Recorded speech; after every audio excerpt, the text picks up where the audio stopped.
Welcome to the Sales Development Podcast, the only audio forum focused and dedicated to helping sales development professionals get better at their jobs and push the practice of sales development forward. This is a place for practitioners in the trenches every day getting it done, whether they're called SDRs, BDRs, ADRs, or others. It's a team charged with creating pipeline out of inbound lead activities and outbound approaches.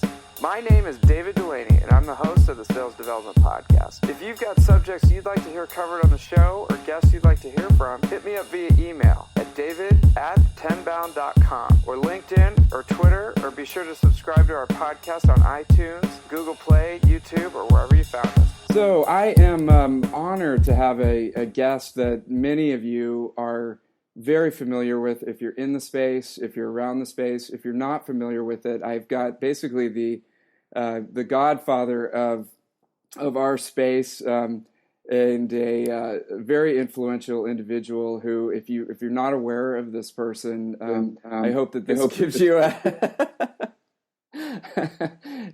you're wondering who I'm talking about. I'm hoping that this gives you a good overview. I've got Mr. Jon Miller on the line, who is the co-founder and CEO of Engagio. Jon, thanks so much for joining us today. Thank you very much. So, Jon, again, looking at your resume before the podcast today, I got a little bit, overwhelmed, I guess. You've been very involved in everything that, everyone that listens to the podcast is focused on here for many years. And I'd love it if someone out there, I'd be surprised, but they haven't heard of you, or they're not familiar with your background. Could you take us through your background and how you got involved in the sales development and marketing space? Yeah. So a lot of people are surprised to hear that my undergraduate degree is in physics. I studied physics. I actually did my summer internships at the Lawrence Livermore National Lab doing fusion research, and got into MIT for a PhD program in physics. But I wanted to try this whole quote-unquote business world out. So I deferred MIT and ended up getting a job in management consulting, which turned out it was, I enjoyed. So, 20 years later, I haven't really looked back on physics, but it's that analytical, quantitative way of thinking, I think, has served me really well through my career. I quickly ended up working on, kind of what sort of you might call today CRM, right? But essentially, how can we apply all this massive data and intelligence that we have about customers in order to make more relevant interactions with them? And I was really inspired by this book that came out in 1993 called The One-to-One Future by Don Peppers and Martha Rogers. And it sort of, really in a nutshell talked about, where at some point in the future, we'll be able to provide the same level of personal interaction that you got at the 1800s corner store, but we'll be able to do that at scale. And, that analytical approach tied in well with my physics background.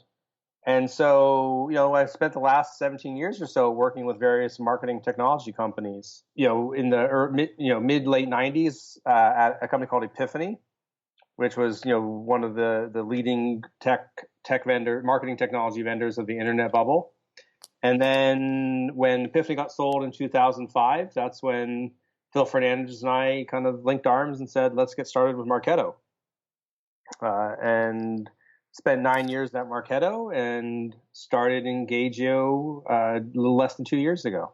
So that's kind of the story, marketing technology entrepreneur, highly analytical background, and having a blast. Nice. I mean, that's interesting because I think that your background has lent to how marketing has changed a lot. I think you've been very influential in bringing marketing more into an analytical background through the use of products like Epiphany, Marketo, and now Engagio. I remember when I first entered the workforce, it was all about blue pens and going to trade shows and hoping that somebody threw their business card into a bowl. And I mean, it's changed tremendously, and you've been right on the cusp of that.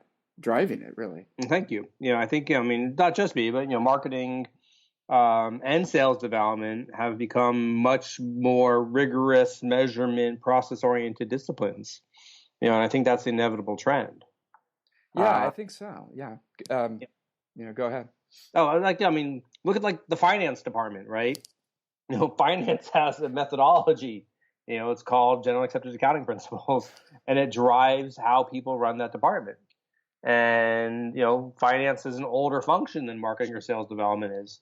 But the same trend is going to happen, right? We're going to have the best practices emerge and get codified, and it becomes a real professional discipline. I think so, and I was just going to say the advent of Salesforce, I think, had a big influence on it as well. In that, and not to date myself again, but when I first started, our CRM system was housed in the office, and we only the sales reps within the office used it. And obviously, when Salesforce brought it into the cloud, it suddenly unlocked a tremendous amount of information that could be shared and data. So, yep.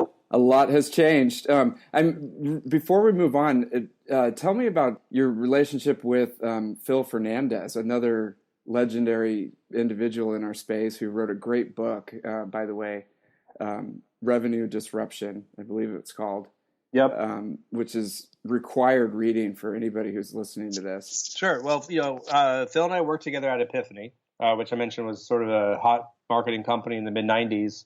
And we both left when that company was sold in 2005. And we started talking, and we kind of had this shared vision, which was, essentially in a nutshell that, marketing technology should be as easy to buy and easy to own and easy to use as marketing budget, marketing spending. To put that in a slightly longer explanation, as a category, marketing had never really taken off. And the reason why is because marketers don't have capital budgets. They have operating budgets. And what I mean by that is they can buy ads, and they can print things, and they can rent hotel rooms for trade shows and all that kind of stuff. But typically there's no budget for investing in infrastructure in the marketing department, or there wasn't at the time. And capital investments are actually expensed differently than operating expense. So the marketing department is this team with really big operating budget, no capital expense. And the problem is in the days before software as a service, all the software was a capital expense. So the idea of Marketo was just really pretty simple. Let's make marketing software that leverages software as a service to let marketers really feel like using this is operating expense. Or in the simplest way to describe it, marketing technology, buying Marketo should be as easy as buying Google AdWords. So that was the vision Phil and I had. And we started researching the market to figure out what we should build. And sort of the whole category that's now come to be known as marketing automation kind of came out of some of that research. And there were other companies in the space, companies like Eloqua. But we really thought that the category was ready for, again, that easy to buy, easy to own, easy to use solution. Yeah, I remember as a sales rep, we were experimenting with something called, it was like Sales Genie or Sales Genius. Sales Genius, right. And that came out a little bit before Marketo, and it just blew our mind that you could actually send an email and see if someone opened it, right? Seems pretty rudimentary today. Yeah, and then I remember going to Glassdoor, and the founders were saying, "Hey, we're checking out this thing called Marketo. What do you think?" And I flipped out as a sales rep because spending a lot of time prospecting and just having some visibility into what people were doing with the assets that we were sending, and the the fireballs and the stars based on if it was a priority lead. I mean, it was mind-boggling to have back then. So, I can tell you from the sales side, it was pretty amazing. So, and and I look at things now from a sales perspective as well with what you're doing at Engagio. Salespeople always looked at a territory and looked at the accounts and sort of thought of things at the account base level. And I think with the advent of Marketo, it seems like we got into the lead generation model or the demand generation model. And now people are kind of shifting back and they're really interested in what you guys are doing, looking at accounts. So can you tell me a little bit about how you came up with Engagio and looking at things more from an account-based perspective? Sure. Yeah. So, as you said, at the end of the month, salespeople don't talk about how many leads they closed. They talk about how many accounts they closed. And the reality is tools like Marketo and Elko and HubSpot and so on are all very much lead-centered tools. And it's been this problem for the last 10 years or so where marketing talks about leads and sales talks about accounts. And, it's one of the things that makes it hard for the two functions to get along. Similarly, as a related issue, in the last 10 years or so, marketers got really drunk on inbound, we like, hey, I'm going to create a website and a blog and white papers and content, and all these leads are going to come to me and it's going to be amazing. And the reality, at Marketo, we had a really good inbound engine, and we did drive a lot of revenue through that. But what I realized is that as Marketo tried to move up market and sell to the enterprise, those inbound tactics stopped working. And I came up with an analogy that I borrowed from Aaron Ross, which is, the inbound model was like fishing with a net, where it worked well when we didn't care which specific fish we caught. We just cared, did we catch enough total fish? But when you're going after the big fish, you don't want to sit around and just wait for them to swim into your net. You're going to go after them proactively. And that's much more like spearfishing. And that's where I realized there's an opportunity for a new kind of technology platform, because systems like Marketo were really good at, fishing, helping you fish with nets. But there wasn't really that core platform out there to help with fishing with spears. And so that's sort of what I wanted Engagio to be. Now, as an interesting side note, I thought that was going to be account-based marketing. We called it account-based marketing. But the more time I spent with it, the more I realized this idea of fishing with spears, that's as much a sales development thing as it is a marketing thing.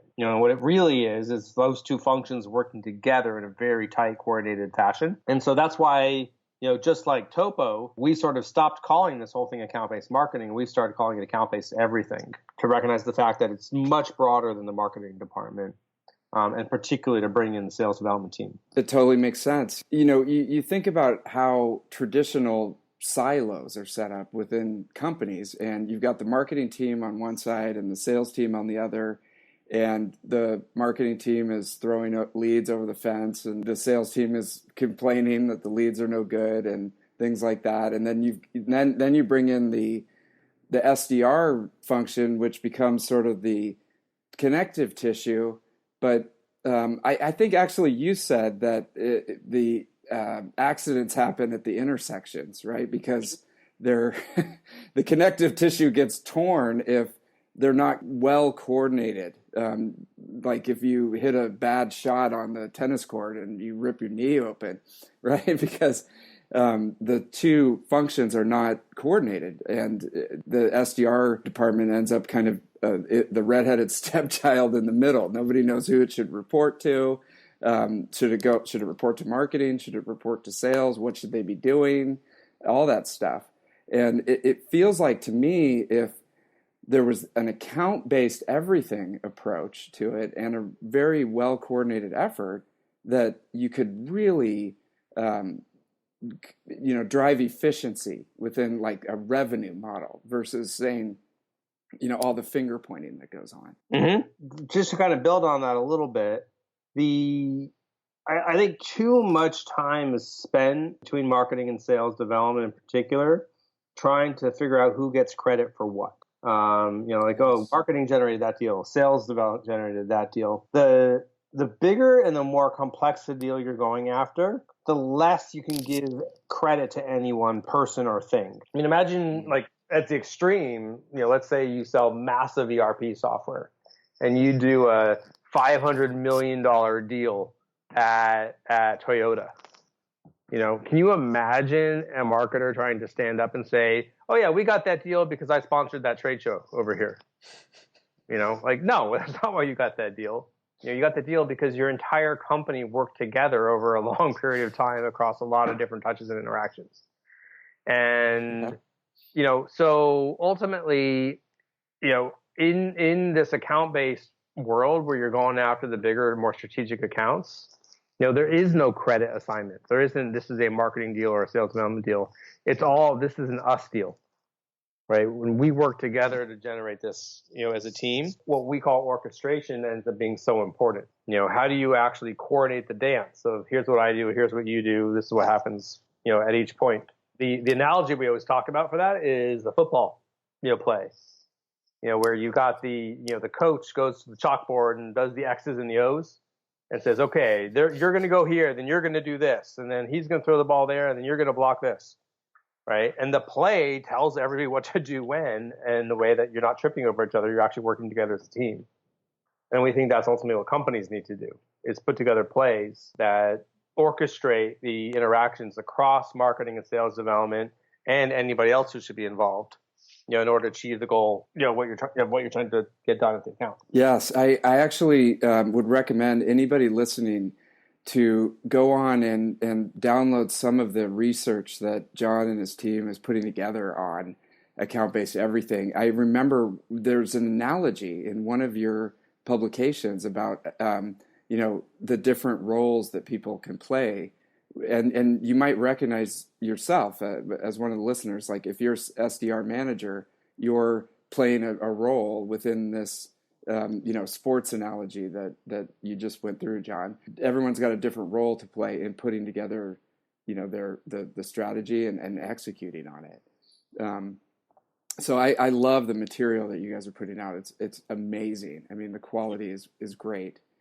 And what I would love to hear too is say an SDR manager that they're bought in to account-based everything. They really get it. They've got support from their executive. They want to put together a campaign, for example. Take us through. Where do we start? How do we lay out the strategy, and then even on the tactical side, if they wanted to use some of the products that you were developing, take us through like a turbo version of that process, Jon. Well, I think this answers your question. Guide me if it doesn't. Sure. I think you got to start by aligning on which are the accounts that you're trying to go after in the first place. And frankly, that's a hard project for a lot of companies. To really sit down and do the work to say, to figure out, okay, we're these are the ones that we're working on, and which, by the way, means these are the ones we're therefore not working on. And the hard part is kind of which accounts don't get the extra attention.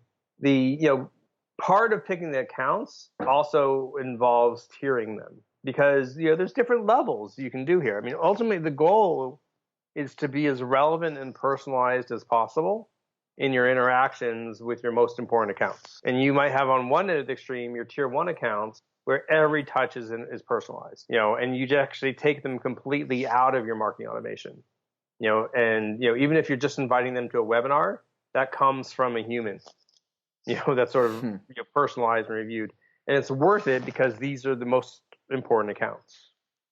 And on the other hand, you might just have a list of, hey, these are accounts that we'd love to get, but we're not going to do anything really specific to go after them, but we just want to be tracking and monitoring to see how we're doing. But generic interactions are going to be okay. So you might have accounts in multiple tiers between those two extremes, but getting those defined and aligned is your first step. Okay, can I pause right there and just ask a quick question? Yeah. Okay, so what if you're in a situation where the sales reps all have territories, and the kind of traditional way that sales development teams are set up is a couple of sales development reps are assigned to 3 or 4 sales reps, and usually, I mean, out there, in the real world, the whole account selection process is, here's my list of accounts in my territory, and you're my SDR, so I want you to call these accounts, and so if you come at it from a more analytical perspective from the top, some of the sales reps might be like, hey, how come you're not calling my accounts in this area like I said? that type of situation. Yeah, I think that's fair. I mean, so the way we do it here at Engagio is that each rep gets a certain number of target accounts that are then ultimately, distributed properly. So at least under that scenario, no rep, is like, oh, hey, you're not calling my account, right? We're, because they've got their accounts. We do it that each rep gets 5 tier ones, which are like the most personalized, the most extreme, 45 tier twos, and then 130, I think, tier threes. And I personally think, by the way, that 45 tier twos is too many. So we may need to kind of tighten that one up a little bit. For us, the process is we've defined what we think the ideal customer profile looks like. Like, hey, our best customers look like this. And then we gave the reps a lot of data about all the companies in their territory. And then they're able to then, look at those accounts and use their judgment about which the ones they want as their targets. And, we ask the hard question, like, if any, we call target accounts are in the danger zone. If they pick any targets that are not kind of, we think, part of our core ideal customer profile, they've got to justify why. Why is this a target account as opposed to one of these other ones that are in the core customer profile? And, oftentimes it'll be because, I have a great contact, or I know people there, or I have some reason. And as long as they have some good reason for it, that's great. Yeah, I was going to say, I play golf with the guy over there. It's just like, okay.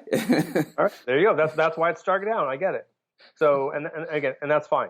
So that makes sense? Yeah, it does. And that's with the sales reps, right? They've got that number. Is that per quarter, per year, until you change the territory? How long do you let them? Yeah. So there's a temptation for a lot of salespeople to treat their target accounts almost as like call down lists. All right, we worked on them and they said they're not interested, so let's cross them off and move on to the next one. And that's not the right approach. This is a longer term strategy, and just because somebody says no today doesn't mean that you give up. It means you got to keep working it and sell value. So the way we manage it is every quarter we let reps review their list, and they can make changes to up to 25% of the list.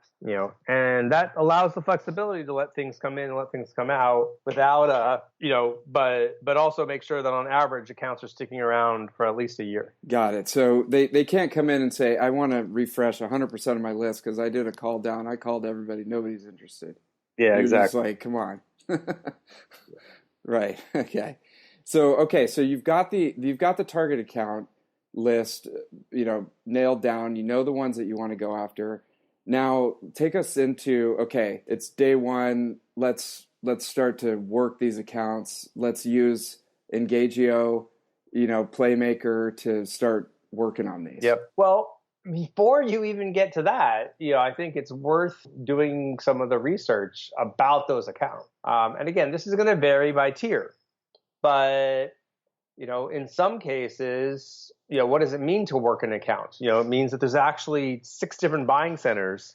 And what you've got to do is you've got to map those different buying centers to understand who are the different places you can be going after. Frankly, even if there's one buying center, you got to make sure that you know who the key personas are, who the key people are, and make sure that they're in your database. Because the worst thing that kills an SDR's productivity is having to spend a whole bunch of time hunting and pecking to just find the right people.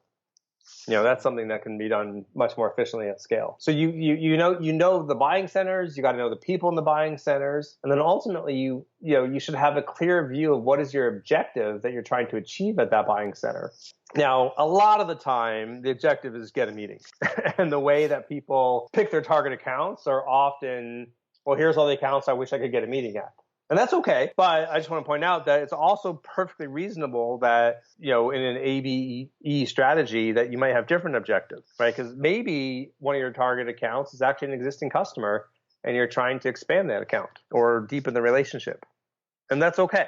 Knowing that many times people are trying to get a meeting, though, let's talk about that. So we've identified the buying center. We know who the key personas are. And now ultimately we want to get a meeting. So the first thing I'd do is I'd spend a little, some time to kind of understand and research what can I say that's going to be really relevant and resonant at that account.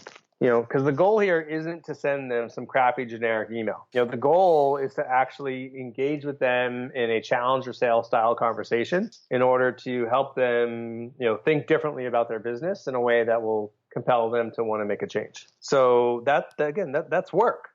It's research to figure out, what commercial insight can I bring to the table here. Now, again, it's a spectrum.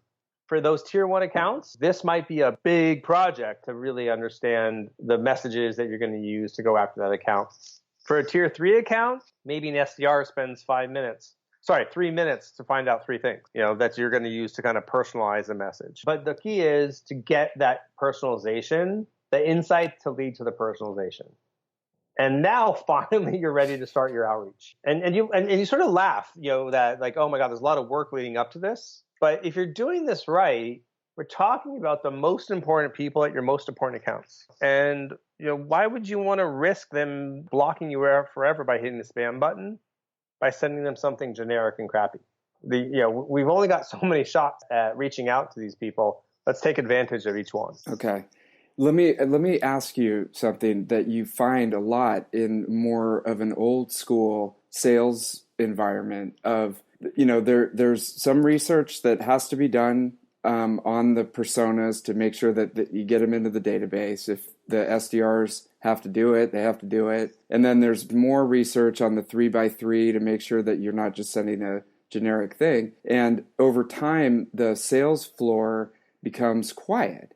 And you and I understand, like these are professionals, they're doing their job. It just doesn't involve like a Wolf of Wall Street, sales floor anymore. I mean, it's just like things have changed. Mm-hmm. But how do you explain that to, sales executives who came up in the Wolf of Wall Street days? Well, there's 2 pieces to it. I think one is ultimately helping them to understand that we're in a world of quality and not quantity. And try to help ask them, like, what, show me the last email you responded to, or show me what when is the last time somebody reached you on the phone, what did they say, try to help them understand, like, this is a world where relevance matters. So I think that's the first piece, and I'm not saying it's easy, but ultimately it's a battle you got to win.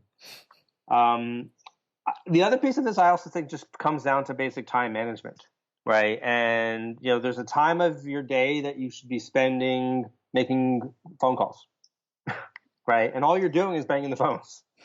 And there's a time of your day you should be spending personalizing, customizing emails, right? And then maybe there's a time of your day you're spending doing research, and schedule your day so that you're doing each of those things at the most productive time.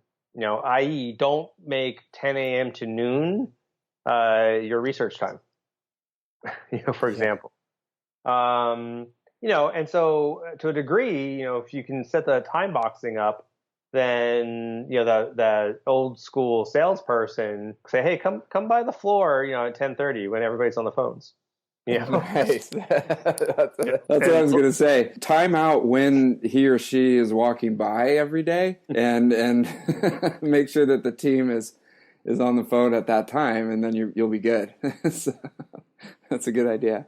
And individually for SDRs, I mean, time blocking is a great way to you modulate your energy too, because your energy flows up and down throughout the day. So during the high energy time when you've got all your caffeine and you're really excited about the product, and make all your calls. And then as things start to go down, block some research time. So cool. I love it. And then, real quickly, tell us about how the Playmaker product could support, the tactical application, now that we're ready to use that. Yeah. So, let me give you an example of a play that we run that was working really, really well, for us. So we pick the target accounts, and we kick things off by, the first thing we do is we run an approval by the account owner, saying, hey, just one last check, okay to to send this campaign to that account. So they literally get a notification in Playmaker, and they have to check, they check to say it's okay. So as soon as that happens, we send a package to one of the key decision makers at the account. And the package has in it either signed copies of my books in like a hard, physical paper form, or digital copies of the books on a free Kindle. So half the people get the books, half the people get the Kindle. We'll be experimenting which one works better. As soon as we set that package to ship, they get an email that is personalized that comes from the SDR that basically says, hey, just heads up, we got a package coming your way. So it doesn't sell anything. It just tells them to be on the lookout for the package. We get a notification when the package gets delivered. As soon as that happens, the next email comes saying, hey, glad you got the books. Hope you enjoy it. And in the package with the books, we also have 6 pairs of Engagio socks where we've written the name of 5 of their coworkers who are also key people that we want to be thinking about Engagio. Including, so we're getting there's salespeople, there's sales executives and marketing people. And, we sort of say, hey, by the way, if you have a chance, distribute the socks to your coworkers. And the goal is hopefully we're getting sort of a splash effect of sales and marketing talking to each other about Engagio and this whole idea, and maybe the marketing person keeps the ABM book and shares the sales development book with their sales development manager. Anyway, so the follow-up, that email comes from the sales development rep. And again, these are personalized emails. They're not getting the exact same template. So then the next day we do 3 calls, and we leave a voicemail on the last one if we don't connect. If there's still no response to live interaction, the next email actually comes from me. And it's like, hey, I heard from my SDR, their name, that we sent you copies of the books. Hope you enjoyed them. Insert something personalized and relevant, and kind of goes from there. Following from there, there's an in-mail step. There's another email from our head of sales, that goes to one of their salespeople. And if none of that works, then it starts to kind of branch out into maybe talking to some of those other personas who maybe got the socks. So there's a lot of steps in that play I just mapped out. A lot of people personalizing emails and sending different things. So Playmaker lets us just define that whole play in one place, hit go, and everything runs. And so when people have to personalize something, they get a task and they get notified they got to go do it. When people need to approve something, they approve it. When packages have to go, the right people get notified, all that kind of stuff. So it ultimately makes the right thing happen at the right time. That's mind-boggling. I mean, you literally replaced someone walking around with a clipboard, like in a pencil, like a project manager. Well, that's some of the best uses of technology, right? Right. That is amazing. And I just want to know, how do I sign up to become a target, man? That sounds that's awesome. Become a CEO somewhere. No, that is great. You could see how that could transform an entire siloed, marketing, SDR, and sales team and executive, right? Because it's a coordinated approach across all those different departments to try to break into these accounts. And I think the executive piece is definitely worth stressing for a minute here. One of the things that we found is that if we want to get executives to come to a field marketing event, like we held that sales development leader event last night, if you want executives to show up, they're not going to show up because some SDR invites them. Senior people show up at events because they get invitations from senior people. Period. Stop. And so, the ability to use Playmaker for, you to get an invite from Ray, our head of sales, is amazing. Or we're doing a dinner next week in Atlanta where the invites actually come from me. And again, these are not generic email blasts. Every email is personalized, by a human. I don't have time though to personalize 70 emails. And so what Playmaker lets us do is the SDR can kick off the play, customize the email, make sure it's going to the right person, and then I just get a quick task on my phone. I can just look at the email, and if it looks good, I swipe right. And if I need to edit it, I swipe left and go change it. And that ability to work to bring your executives into the process at scale really increases your effectiveness. Oh, tremendously. I mean, I was at a company called OpenDNS for a while, and our CEO would go out on a plane and, go to the the intimate executive dinners, and it was a great source of networking and lead generation. But it was a huge task for us as the SDR team without that coordinated approach to be able to get people to show up.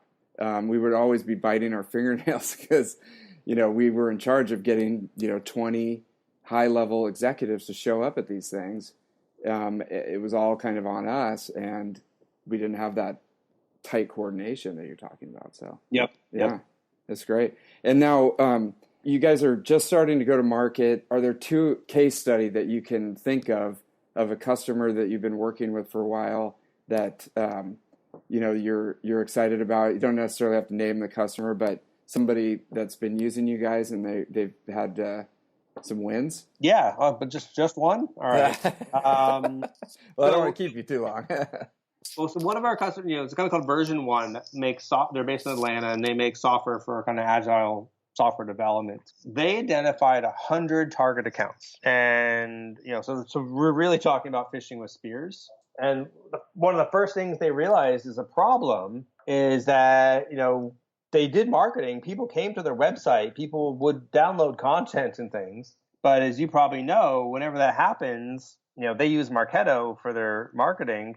Those new people come in as leads, and they get stored in Salesforce as leads.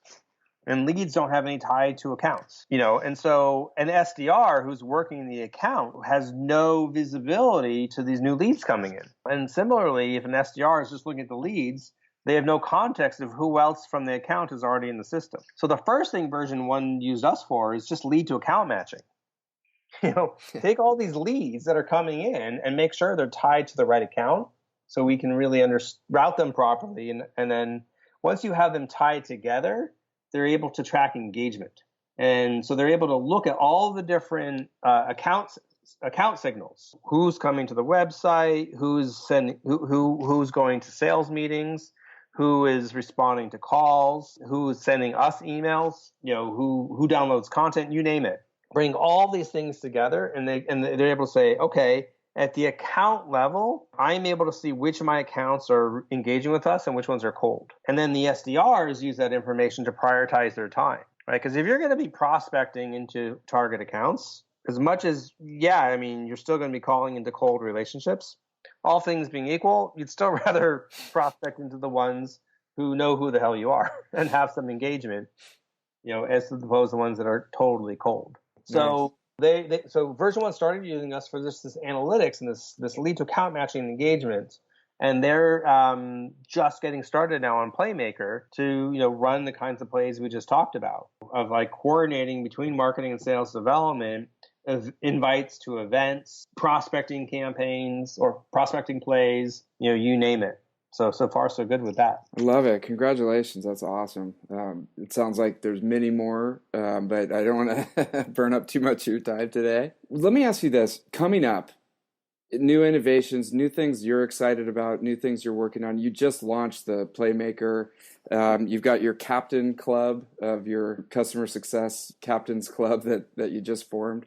Yep. Are there any a couple of things that you're excited about that's coming down the line? Well, there's a ton of stuff I'm excited about. I think the product is much more than just a product for the sales development team. It's a product for marketing and executives, even customer success people. But the sales development function has some very specific things that they want. So one of the things I'm excited is coming up, for example, is an integration with the dialer.